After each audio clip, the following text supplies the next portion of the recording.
atoms, molecules, and energy. So in order for us to understand the chemical processes that take place in food and cooking, we first have to understand some basic chemical knowledge. Right? And the first place that we're going to start when we start talking about chemistry is our definition of matter.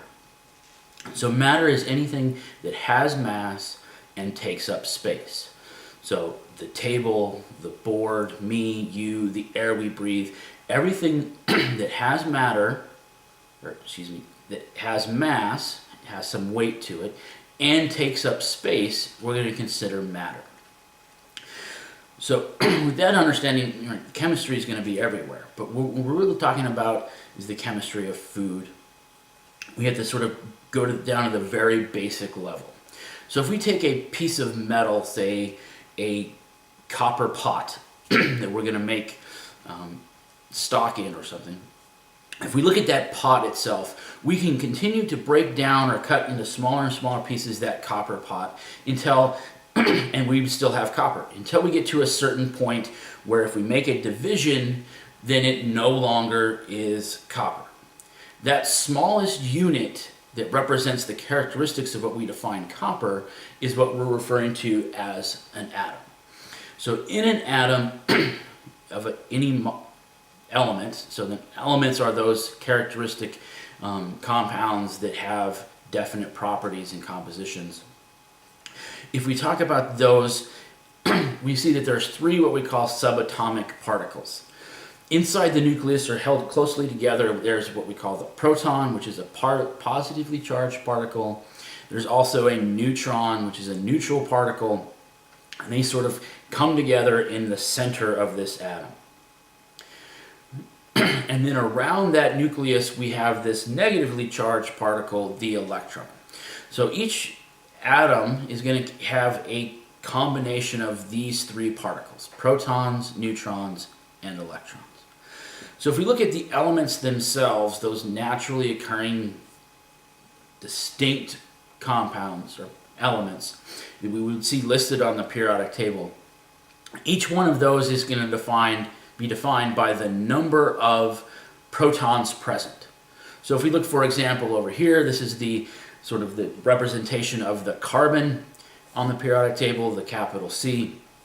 The number on the top, that 6, tells us that in carbon we have 6 protons. If we change that number, we change the identity. So if we added a proton to make it 7, that changes its identity, and that atom becomes nitrogen.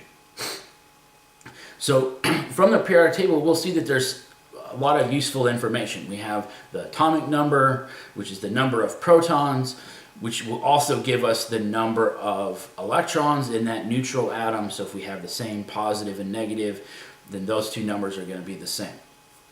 The third piece of information we have down there is this bottom number, the 12.01 for carbon. That tells us if we take a single carbon atom, that's 6 protons, about 6 neutrons, and the 6 electrons, that is going to have a mass or weigh about 12.01 on average, what we call atomic mass units. If we look at the size of an atom, these are really, really, really, really small. Right? For example, the whole length of an atom is going to be about 100 picometers, which is, a picometer is 1 times 10 to the minus 10th meters.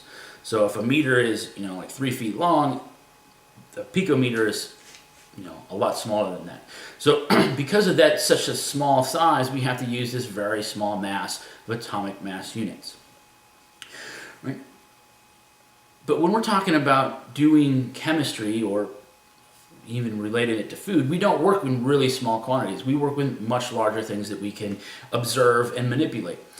Sort of what we call the macroscopic world, this big world compared to the microscopic of atoms and molecules. So in order to do that, we have to talk about not just single atoms, but a large number of atoms. So if we want to be able to see and move around a hunk of carbon, we can't talk about a single carbon atom, we have to talk about a whole bunch of carbon atoms. And the way we do that is using what we refer to as, what I refer to as the chemist dozen. So if we talk about a dozen things, like a dozen eggs or a dozen donuts, that means that we have 12. So I mean, a dozen donuts, we have 12 individual donuts. In a dozen eggs, we have 12 individual eggs. The unit that we use in chemistry is a mole, M-O-L-E, which we abbreviate MOL. Because of that last E is just too much to write, so we just abbreviate MOL. That is going to also have a fixed number of things involved with it. So we can talk about a mole of carbon atoms, we can talk about a mole of donuts, we could talk about a mole of eggs. But the number is going to be defined by that quantity. And this is what we refer to as Avogadro's number, or 6.022 times 10 to the 23rd things. Right? That's a really large number of things. And that is the case because in order to go from something that's very small to something that is larger that we can interact with, we have to have a lot of them. So 1 mole is 6.022 times 10 to the 23rd things. Right? We can also abbreviate this as 6.022 e to the 23rd, as a different arrangement, which when you enter stuff into the homework, that's the way you'll be doing it. But this is referred to as scientific notation. So this gives us the number, the magnitude. This tells us how many zeros are going to be on either side of that number. If it's positive, the zeros go on to the right side. If it's negative, the zeros would go in front. So we have a really big number. Right? A mole is just 6.022 times 10 to the 23rd things. What that means is we're moving from this really small scale to a scale that we can manipulate. Therefore, we can talk about the mass of a mole of carbon atoms. So we have 6.022 times 10 to the 23rd different carbon atoms here. That is going to have a mass of 12.01 grams. So now we move from a very small unit to one that we can manipulate. We can visualize 12 grams. Right? So we can do that for atoms. If we could take atoms and combine them together, that's what we're going to refer to as molecules. So if we look at water, for example, H2O, in that molecule we have 1 atom of oxygen and 2 atoms of hydrogen. Right? We're picking out hydrogen here, water, because that's going to be, it plays a critical role in food. So we're going to talk a lot about water. But in this molecule we have 1 oxygen, 2 hydrogens, which means that we can then talk about its mass. Looking at the periodic table, we can look at the mass of hydrogen, which is this 1.008. So if we have 2 of them, take 2 times that, add it to the mass of oxygen, which from the periodic table is this 16.00, so that the whole thing has a mass of 18.016 grams per mole. So for 1 mole of water, we're going to get a mass of 18.016 moles. So if we have 6.022 times 10 to the 23rd water molecules, they're going to have a mass of 18.016. With these two ideas in mind, this idea of coming from the periodic table, what we call the molar mass, we can then start relating masses that we measure, quantities that we measure in, say, the kitchen, to the number of moles or the number of molecules that are present. So if we look at something that, say, is 5 grams, so let's say we have 5 grams of water, we can calculate how many moles there are in 5 grams of water by taking the 5 grams of water and dividing it by the molar mass. So for every 1 mole of water that we have, it's going to weigh 18.016 grams. So if we take 5 divided by this 18.016, we see that in 5 grams of water we have 0.28 moles. So we don't have quite that 6.022 times 10 to the 23rd number of things. We have some smaller amount. That's fine. We can do this conversion fairly simple. So this number comes from the periodic table. We look up, or you can Google it. That's probably the simpler way. For whatever molecule that we're talking about, we can go from mass to moles. Right? It may be important for us to look at not the number of moles, but the number of actual molecules that are present. Right? Because we'll see in a lot of the recipes we do, we can make variations to the recipe, but typically the number of things that are reacting are going to remain the same, or fairly close. So we can have significant changes in the macroscopic world without having significant changes in the micro. All right, so we can take if something weighs more, it's gonna have a larger volume that we need to add to get the number of particles to something that's lighter. So we can actually go to particles using the same thing. So if we have 5 grams of water, we can then convert to moles, divide by the molar mass, and then we know that for every 1 mole of water, that's going to represent 6.022 times 10 to the 23rd things. So in 5 grams of water, doing this math, we can figure out that in 5 grams of water, we have 1.7 times 10 to the 23rd molecules of water. So these two calculations we can do fairly simply and fairly straightforward. We just take the molar mass and the definition of a mole, and that's going to allow us to do those types of things. So again, these atoms, very small molecules, we're interested in the macroscopic world, so the amount that we have is this molar mass. So let's transition, moving away from these atoms and molecules to talk about how these atoms are held together in molecules, or how molecules themselves are held together in some sort of cohesion through this idea of bonding. Now, for this course, we're going to specifically talk about 4 different types of interactions. Either that's internal, inside a molecule, how one atom interacts with another, and that's these top 2, or how 2 molecules interact together, right, which is the bottom 2. So we have what we call intermolecular versus intramolecular. Right? So we can see that when atoms are held together, they can be held together in a molecule in one of 2 ways. We can have what we call an ionic bond, which is just the attraction between 2 charged things. So if we look at sodium chloride, and is a classic example of an ionic bond, we have a sodium molecule that has lost an electron, so it is positively charged. We have a chlorine atom, which has gained that electron, which makes it negative. So that positive is going to be attracted to the negative, and we have an attraction here of those charges.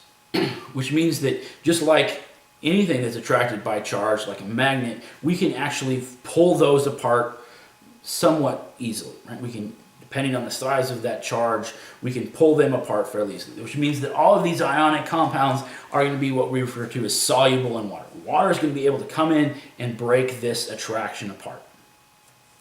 The other type is what we call covalent. Right? In a covalent compound, which is present in water, the hydrogen and the oxygen are going to be sharing some of those electrons. In this process, those electrons are completely transferred. One of them gives the electron to the other. In a covalent bond, they're sharing. So that electron is associated with both atoms, which makes this a much stronger bond, or something that it's much harder for them to be willing to give up that extra electron in this case. Right? So these typical things are going to stay together as molecules until they're chemically broken apart. Right? So we have those 2 types. So salt, sodium chloride, typically is going to be ionic bond. Water, things like sucrose, table sugar, are going to have covalent bonds. Right? So those are the 2 types of ways we can have atoms interacting with each other within the molecule. These bottom 2, we're going to talk about how one molecule interacts with another. And the most important one is this hydrogen bonding. So if we look at water, water has this hydrogen bound to the oxygen. Right? It is also, because of the shape, it's also what we call polar. So there's a distribution of electrons here where one side of the molecule, this bottom part, is going to have a different set of conditions than the top. So we have more electrons on top by the oxygen than we do at the hydrogen.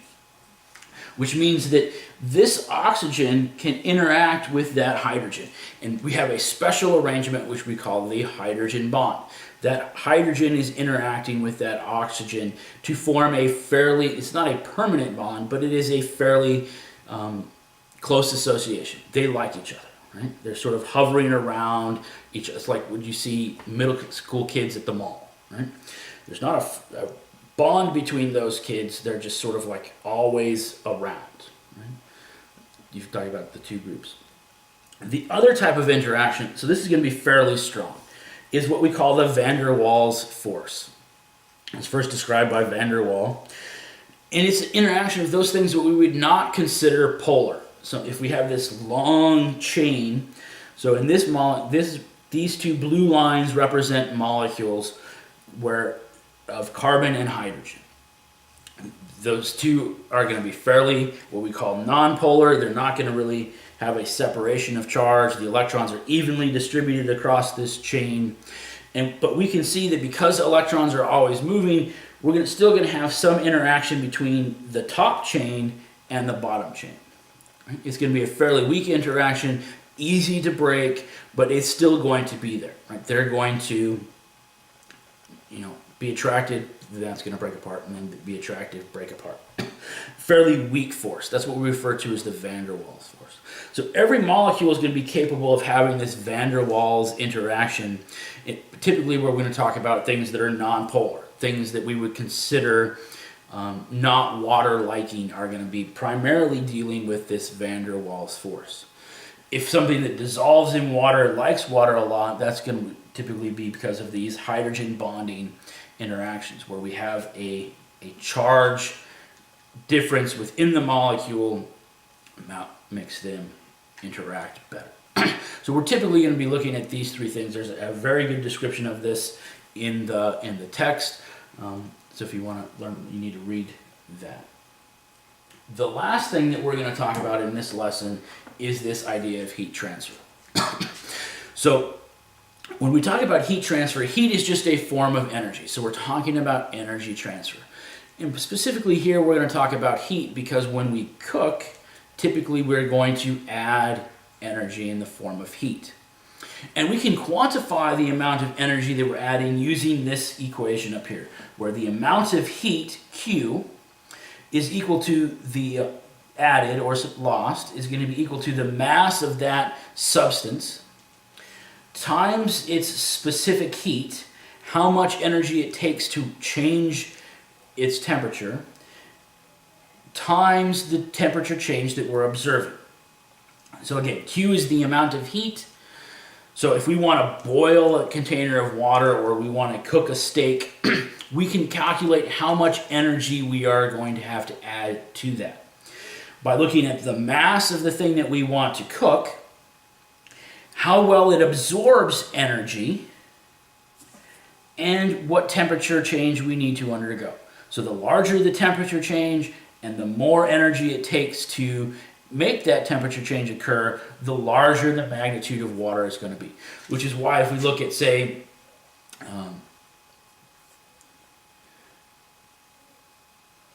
heating two different things, water versus, I don't know, like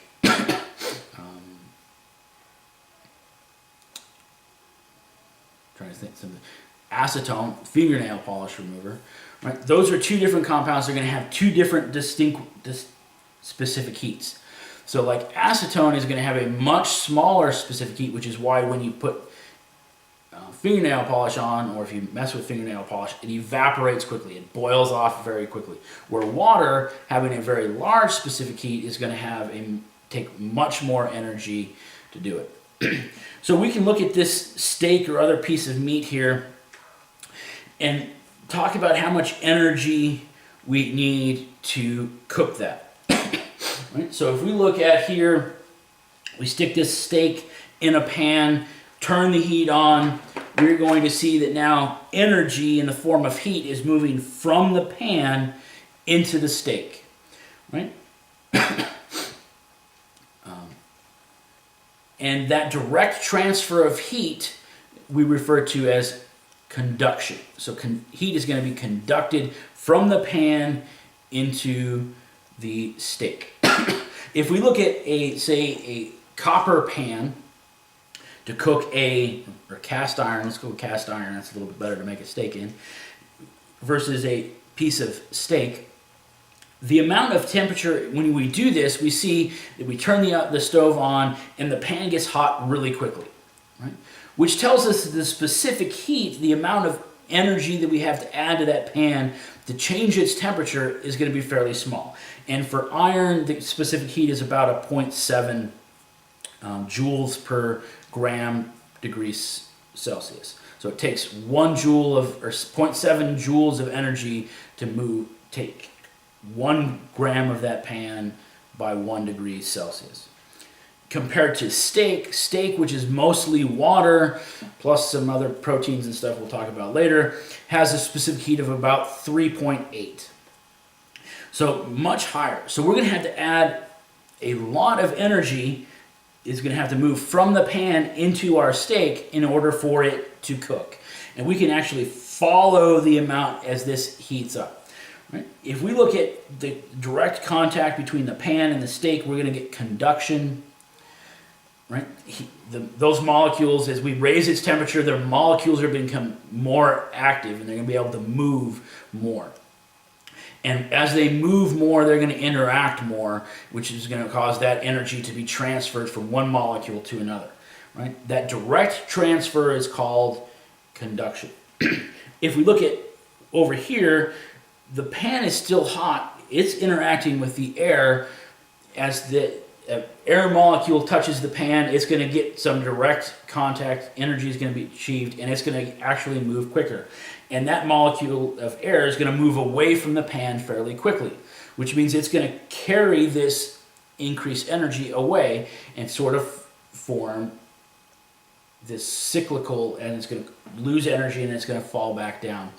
That outside indirect transfer of energy is what we call convection, where we get this movement of energy through the movement of molecules. So if we talk about a convection oven, and on a convection oven, that has got a fan in there to move that air through an outside force to transfer that heat more quickly. That is called convection.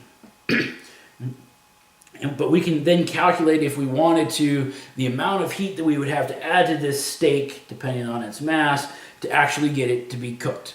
When we talk about a steak, the final temperature that we're looking for the internal temperature is going to be about 140 degrees.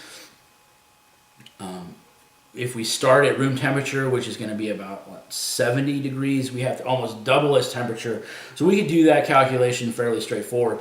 I don't know necessarily, we may do that calculation in the lesson, but understanding the process that we have to add this heat to make the molecules move faster is going to be the important part. The actual calculation, sure, we can do the math. We may not enjoy doing the math, but we can do the math. It's fairly straightforward. But it's this idea that we're getting in class. So in this lesson, again, we're talking about the very foundational understanding. We can talk about atoms, the simplest unit present. We combine atoms together to get molecules.